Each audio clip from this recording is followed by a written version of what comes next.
L'art à l'écoute. L'art à l'écoute, ce sont de brèves incursions dans l'histoire de l'art, histoire de voir ou de revoir les grands chefs-d'œuvre. Aujourd'hui, Berthe Morisot. Souvent présentée uniquement comme l'épouse d'Eugène Manet, le frère du célèbre Édouard, moins connue que ses homologues impressionnistes masculins, Berthe Morisot est pourtant l'une des fondatrices de ce mouvement et l'un de ses membres les plus innovants. Son œuvre est sans doute moins connue que son visage, immortalisé par Édouard Manet. C'est cette femme, au regard ardent, que l'on peut voir sur le très célèbre balcon. S'il ne la représentera pas moins de 12 fois, Manet ne la figure jamais comme une artiste. Peut-être parce que Berthe Morisot n'était pas destinée à devenir peintre. En effet, Berthe appartient à la grande bourgeoisie. Son père est un haut fonctionnaire de l'État. Autant le dire tout de suite, Berthe ne sera jamais en quête de revenus, et sa peinture nullement motivée par le besoin de gagner sa vie. Mais au XIXe siècle, la peinture fait partie de ces arts d'agrément que les jeunes bourgeoises doivent maîtriser au même titre que la broderie ou la musique. Les trois filles de la famille, Yves, Edma et Berthe, prennent donc des cours de dessin. Même si elles jugent leur professeur ennuyeux, Berthe et Edma se passionnent pour la matière et poursuivent leur apprentissage en peinture, cette fois auprès de Joseph Guichard, qui fut l'élève d'Ingres. C'est Guichard qui les encourage à travailler la peinture à l'huile et à copier au Louvre les œuvres des grands maîtres. C'est là que Berthe va rencontrer, entre autres, Fantin-Latour, Degas, Puvis de Chavannes et surtout Édouard Manet, qui occupera une place importante dans sa vie. Les deux sœurs s'épanouissent auprès de ces artistes qui véhiculent des idées nouvelles. Edma et Berthe s'investissent pleinement dans la peinture. Guichard se doit de prévenir leur mère. Avec des natures comme celle de vos filles, ce ne sont pas de petits talents d'agrément dont mon enseignement les dotera. Elles deviendront des peintres. Vous rendez-vous compte de ce que cela veut dire? Dans le milieu de la grande bourgeoisie qui est le vôtre, ce serait une révolution, je dirais presque une catastrophe. Pourtant, avec le soutien de leur famille, les jeunes femmes persévèrent et sont même acceptées au salon pour la première fois en 1864. Quelques années plus tard, Berthe y expose à nouveau ce portrait d'Edma. Le salon est alors la seule exposition officielle. Il est essentiel d'y être exposé pour se faire connaître. Les œuvres présentées sont choisies par un jury très conservateur. Très peu de femmes y sont admises.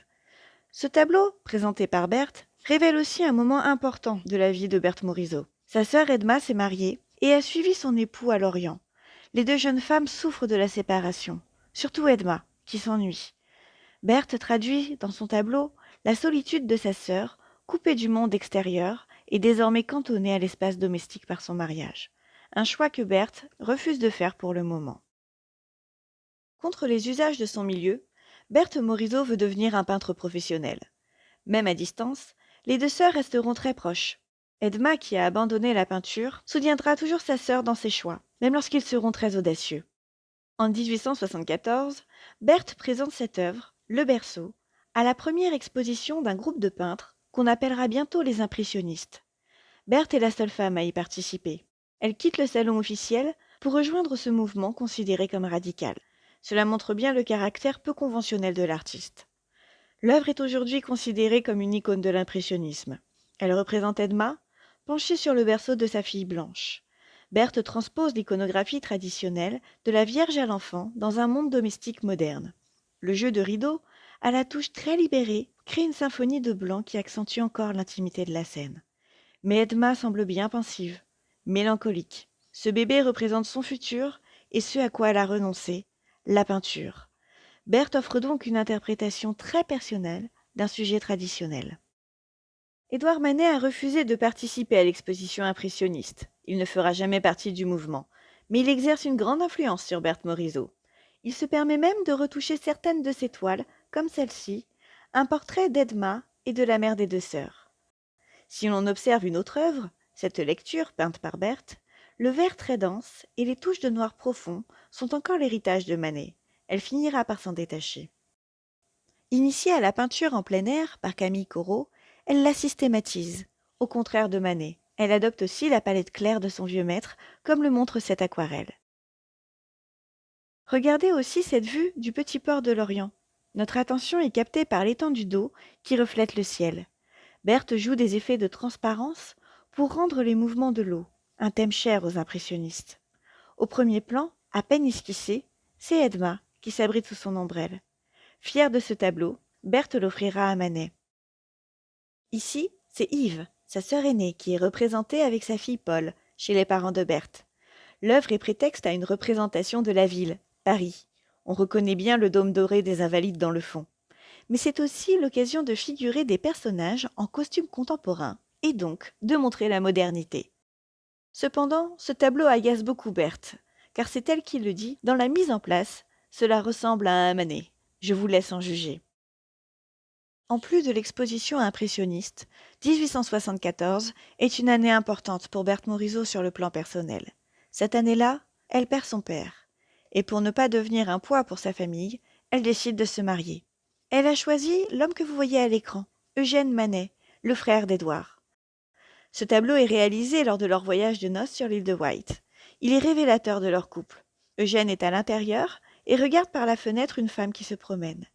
Berthe Morisot renverse le rapport habituel homme-femme. La femme peint l'homme, qui devient modèle, et celui-ci prend en charge la sphère domestique. Ce mariage va permettre à Berthe de concilier ce qui semblait impossible, la vie de famille et la peinture. Eugène gérera la carrière de sa femme. Berthe continuera d'ailleurs à signer de son nom de jeune fille. Pour Berthe Morisot, devenue Madame Manet, la sphère intime ne sera pas une charge, mais le sujet de tableau.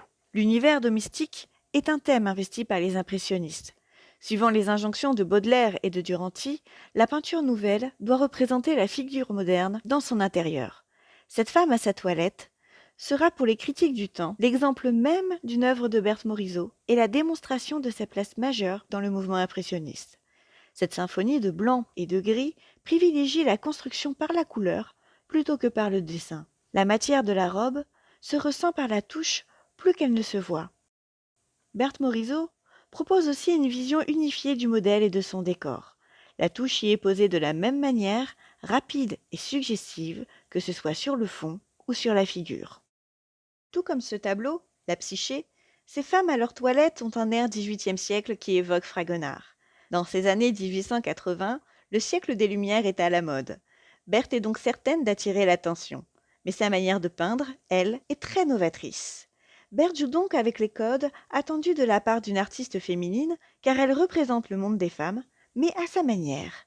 C'est en fait un prétexte pour être encore plus audacieuse plastiquement. Et c'est dans ce sens qu'elle exploite la figure de la Parisienne. Observez cette jeune femme en toilette de bal. À nouveau une figure qui symbolise la modernité, à nouveau une manière de peindre très moderne. La touche légère, rapide, semble effleurer le modèle et ne le distingue pas de l'arrière-plan. Regardez le parallèle qu'elle établit entre les fleurs du corsage et celles du décor. Elles sont traitées de la même façon, ce qui donne son unité à l'œuvre. Certains éléments, comme le gant, ne sont esquissés que par quelques coups rapides de pinceau. Ce qui, au temps de l'artiste, a posé la question de l'achevé et de l'inachevé.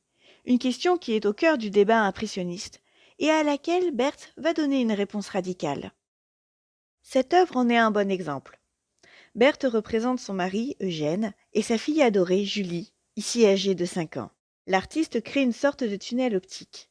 Les figures au centre sont plus denses et comme auréolées par le mouvement circulaire du pinceau. Plus on s'éloigne des personnages, plus la touche se fait large et distanciée. Le scandale est là, dans cette manière de poser la couleur, en touche juxtaposée et non fondue, ce qui révèle le travail, le métier du peintre. Mais Berthe va encore plus loin. Parfois, comme ici, dans les angles, elle laisse voir le support, elle laisse voir la toile. Cela crée un sentiment de rapidité, comme si le peintre avait ressenti l'urgence de fixer le motif sur la toile avant qu'il ne s'évanouisse. Berthe exposera plusieurs fois cette blanchisseuse, où l'on peut voir le même procédé. Les critiques ne considéraient alors pas ce genre d'œuvre comme achevé. Berthe revendique désormais la supériorité du regard de l'artiste sur celui du spectateur. C'est à elle seule de décider quand son œuvre est achevée, quand elle la juge complète. Quand on observe cet autre tableau, La leçon au jardin, on constate que Berthe Morisot pousse le procédé très loin, jusqu'à l'abstraction. Observez le premier plan, la pelouse, les fleurs qui la parsèment. Elles ne sont que suggérées avec de grands traits de pinceau. Berthe assume cette manière. Dans cet autoportrait de 1885, elle s'en fait le chevalier. La pose reprend la typologie traditionnelle de l'autoportrait d'artiste, mais le pinceau est complètement libéré. La palette que tient Berthe est à peine suggérée par quelques traits rapides. En 1892, Berthe perd celui qui était son repère. Eugène meurt. L'artiste se raccroche alors à sa fille Julie. L'année précédente, Renoir lui a ouvert son atelier. Berthe y a découvert une autre manière de peindre, qui replace le dessin au cœur du processus. Berthe Morisot reprend alors à son compte les contours fermes réalisés à l'aide d'un trait long et souple. Comme vous pouvez le voir ici sur ce portrait de Julie, accompagné de Laërte, le lévrier que Mallarmé lui a offert, la manière de l'artiste a complètement changé. La touche se fait plus large, plus longue. La composition semble plus dessinée, comme sur cet autre portrait de Julie. Si la composition devient plus classique, l'art de Berthe garde toujours en grâce et en vigueur. À la fin de sa vie, Berthe Morisot multiplie les œuvres où l'on peut voir les modèles occupés à jouer de la musique, à peindre, à dessiner, à créer. Nous retrouvons ici Julie jouant du violon. Cette sorte de mise en abîme de la création est ici encore renforcée par la présence de peintures clairement identifiables. Vous reconnaîtrez peut-être sur l'arrière-plan le portrait d'Eugène Manet réalisé par Degas, mais aussi le portrait de Berthe peint par Édouard Manet, Berthe allongée. Ces images dans l'image inscrivent le passé dans le présent, en une réflexion sur le temps qui passe et le souvenir. Berthe s'éteint peu de temps après cette œuvre, le 2 mars 1895. Julie n'a que 16 ans. Mallarmé sera son tuteur, Renoir et Degas resteront toujours très proches de la jeune fille. Et c'est ensemble qu'ils feront connaître l'œuvre et le rôle de Berthe Morisot.